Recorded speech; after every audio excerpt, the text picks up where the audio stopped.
Fala pessoal, beleza? Aqui quem fala é o Alan Matos.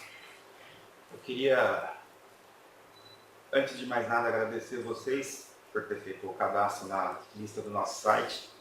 E dizer que eu estou muito feliz em poder enviar esses materiais para vocês, esses materiais exclusivos, né, materiais que cada vez mais vão enriquecer no crescimento profissional de vocês. Hoje eu vou falar nesse vídeo sobre o artigo que eu escrevi, né, sobre a parte de maquete eletrônica versus a realidade, né, que é um assunto que está cada vez mais em dia, né, no nosso universo 3D. Cada vez mais os artistas buscam, esse realismo nas imagens, né. Nós temos muitos artistas do Brasil que são muito bons nesse tipo de trabalho. A gente tem fora do Brasil, em várias partes aí a gente tem do mundo, artistas que realmente conseguem o realismo extremo no trabalho, né? É algo que exige muita dedicação, muito estudo, muita questão de observação, conhecimento, como eu disse no artigo, em fotografia, na parte de luz, esse tipo de coisa. E como a gente traduz isso, né, para dentro do universo 3D, uma coisa que eu sempre digo que é muito importante é o conhecimento das ferramentas, né? Não importa o software que vocês estiverem usando, né, na parte de render ou na parte de modelagem, mas que vocês conheçam realmente a fundo o software que vocês estão trabalhando, né? Não adianta ficar na ilusão de que pegar uma configuração pronta vai fazer essa diferença, que vai trazer para vocês o realismo, né? Eu posso pegar uma configuração pronta de um artista top de mercado, colocar o meu arquivo, não vai ter a mesma qualidade, tá? Então, não fiquem nessa ilusão de utilizar coisas prontas, de cenas da Evermotion, por exemplo, né? Que a gente tem o Art Interiors, pegar aqueles desenhos e colocar, né? Eu até acho que são cenas muito pesadas, né? Se vocês colocarem um arquivo de vocês lá, der um render, vocês vão ver que o tempo de render vai ser muito elevado. Eles extrapolam um pouco, ao meu ver, né, na configuração, tanto de materiais quanto de render. Então, não é o caso, tá? Minha dica maior para vocês mesmos seria que vocês se aprofundem, né, no programa, no V-Ray, no caso, né, que é o que eu vou falar, no Photoshop, no 3D Max, ao máximo, para que vocês consigam extrair o máximo de qualidade dentro desses programas. E fora isso, é uma questão realmente de observação, né? Começar a observar o mundo real, principalmente como se comportam as texturas, como se comporta a luz. São coisas muito importantes, essa questão de observação, tentar retratar ao máximo o que realmente acontece, né?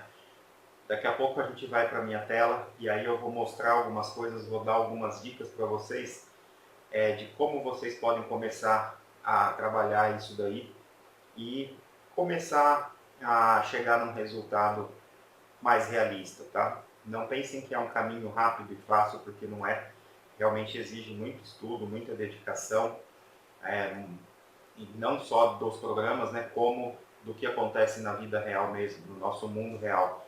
Então vocês sempre vão ter que observar ao máximo o que acontece e tentar traduzir isso para o programa. Por isso que o conhecimento da ferramenta é importante, para vocês realmente conseguirem extrair o máximo do que vocês têm dentro do programa que vocês utilizarem, né? Então, o lance de estudar em cima de tutoriais é uma coisa que eu não recomendo, porque vocês não vão aprender, né? Vocês vão aprender aquela situação, a fazer aquele trabalho, e por muitas vezes vocês travam naquilo e não conseguem fazer uma outra coisa, né? Porque está preso aquilo, fora que às vezes vocês vão fazer de acordo com o que a pessoa fez, né? Então, se a pessoa, por exemplo, o tutorial que vocês estiverem seguindo não for feito por uma pessoa que realmente sabe o que está fazendo, que conhece, por muitas vezes vocês vão acabar seguindo o caminho mais difícil, né? E vão ter um resultado que vocês poderiam ter melhor, de uma maneira muito mais fácil, né? Com muito menos tempo de render. a gente vê esse lance de tempo de render, não dá para ficar fazendo render de 20 horas, igual às vezes eu vejo coisas que dá para fazer em uma. Isso tudo é conhecimento de software, saber trabalhar as configurações para conseguir ter um resultado bom com o menor tempo possível. Tá certo? Então, eu vou falar agora, mostrando a minha tela, para eu poder explicar um pouquinho mais sobre o artigo, mas minha dica principal para vocês é que vocês estudem ao máximo o programa que vocês trabalham, estudem ao máximo a parte de pós-produção e passem a observar, né, o que acontece no mundo real aí para poder ter esse lance da observação e para poder traduzir isso no software, tá certo? Eu vou deixar aqui no link do YouTube o nosso site, tá? O domain3d.com.br, onde a gente tem os nossos cursos, onde vocês vão ter acesso, né, a esse tipo de coisa. E vou deixar também os dois links para que vocês façam o cadastro, tanto para o curso de Marvelous completo, que eu estou liberando para todos, né, que é uma ferramenta muito importante, né, uma coisa não tão nova, mas que muita gente ainda não conhece, né, que é o software Marvelous Designer, que é onde a gente trabalha a parte de criação de tecidos, de almofadas, tapetes, esse tipo de coisa, que geralmente as bibliotecas que usam no mercado, elas não são tão boas, né, as que são muito pesadas, e acaba meio que todo mundo utilizando a mesma coisa. Então eu vou deixar o link aqui para vocês na descrição do vídeo, né, para que vocês façam o cadastro e recebam esse curso. E eu vou deixar o outro link, que é para que vocês tenham acesso, né, ao conteúdo exclusivo. Né, muitos que estão assistindo esse vídeo já fizeram o cadastro e estão recebendo aí essa parte de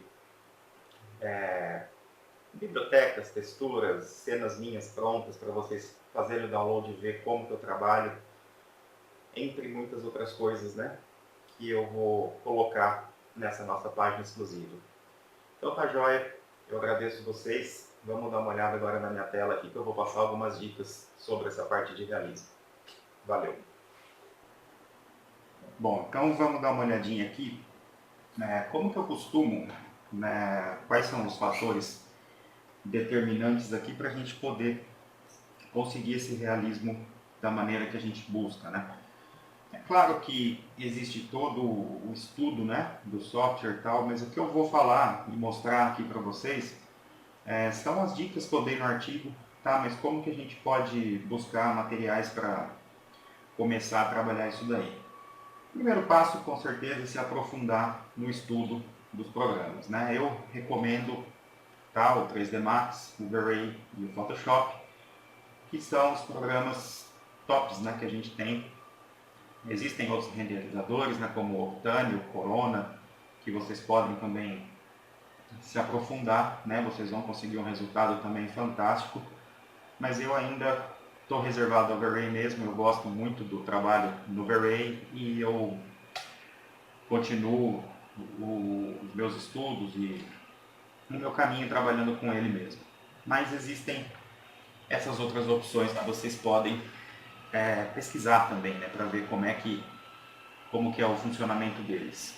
Bom, o que eu costumo fazer com os meus alunos de V-Ray seria trabalhar essa parte de realismo com fotos, né? Então, geralmente eu dou exercícios, eu envio fotos e aí o aluno tenta reproduzir ao máximo a foto que eu enviei ou a foto que ele escolheu.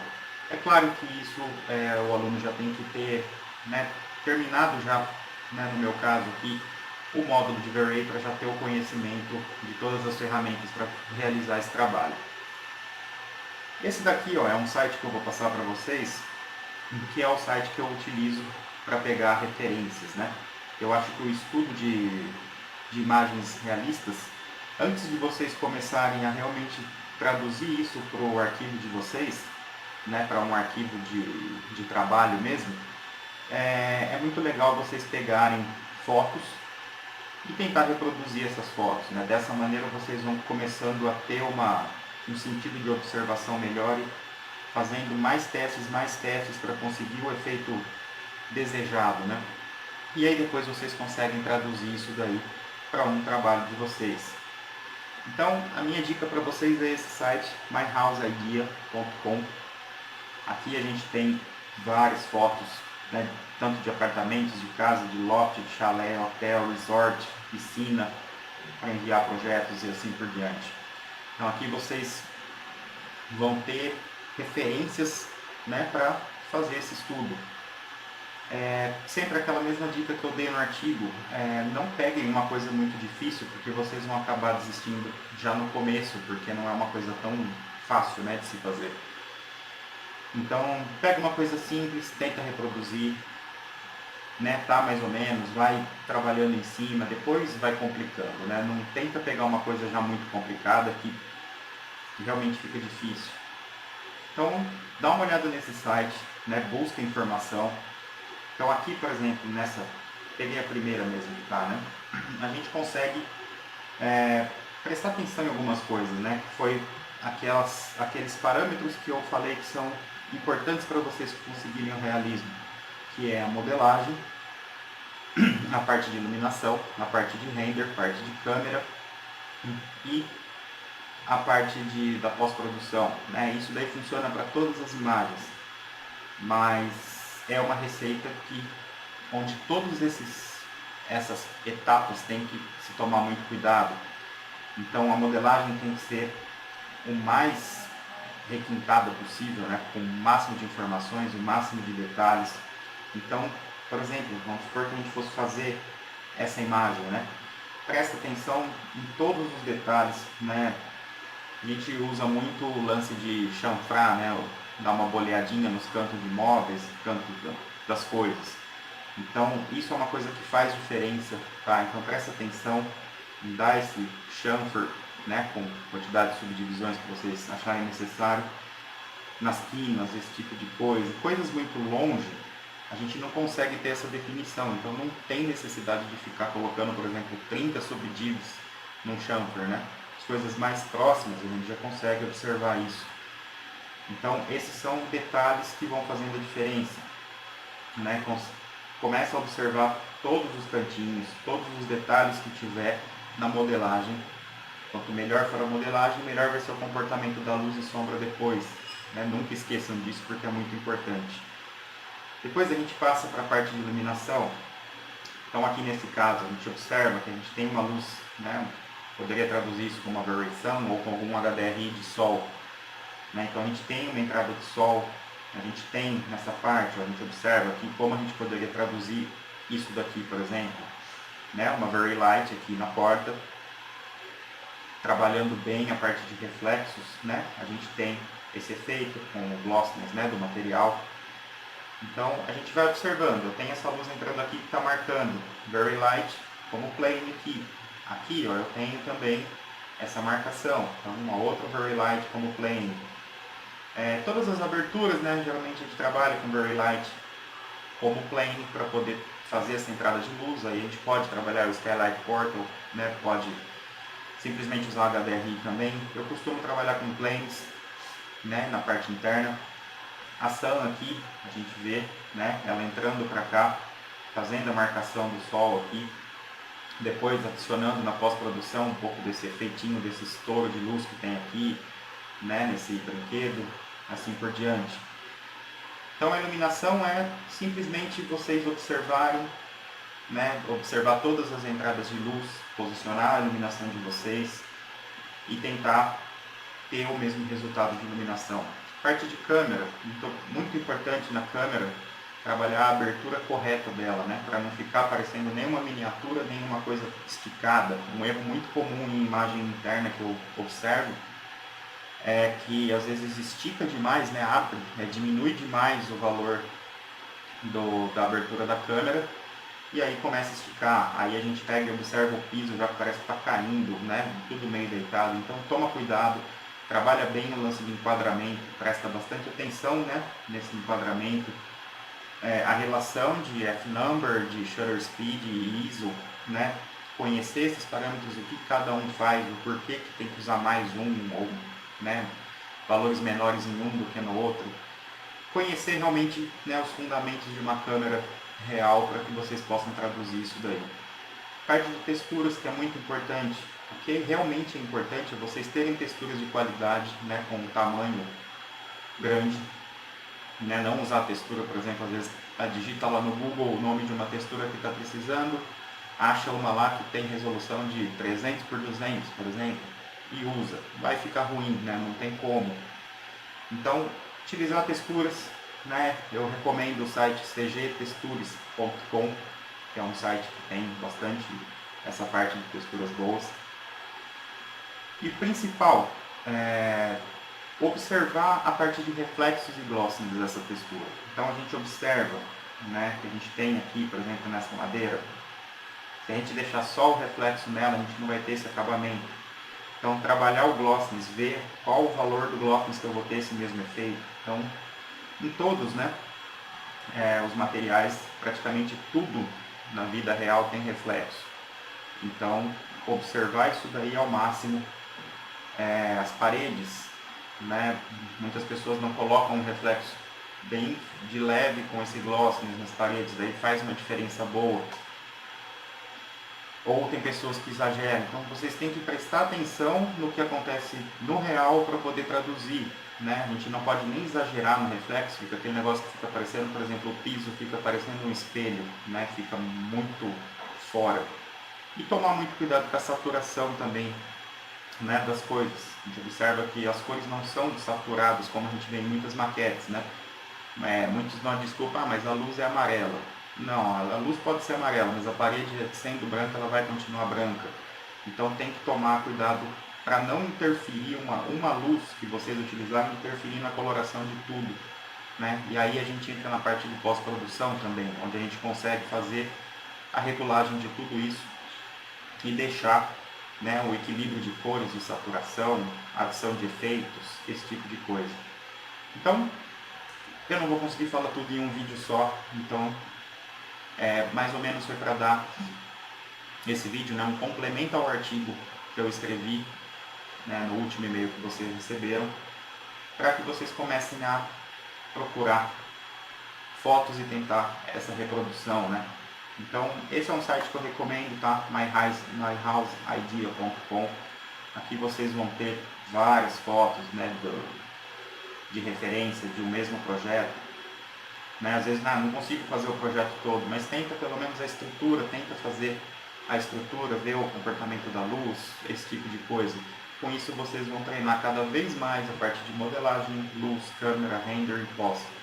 Né? Sem todas essas partes, vocês terem um estudo em todas essas partes e está tudo unido realmente, vai ficar cada vez mais difícil, né, conseguir o resultado. Então, o grande lance é aprender, né, ter o conhecimento e ficar batalhando em cima, porque depois que vocês entenderem o funcionamento das coisas e conseguirem uma tradução bacana em uma imagem, vocês vão passando experiência para outras imagens, até que chegue um ponto que vocês consigam definir, né, um estilo de imagem realista de vocês, e aí vocês conseguem trabalhar em qualquer tipo de imagem, tá certo? Então, no próximo vídeo, eu vou falar mais um pouco sobre isso e fechar esse assunto com vocês. Muito obrigado então a todos, grande abraço, bons estudos para todo mundo e até a próxima. Tchau!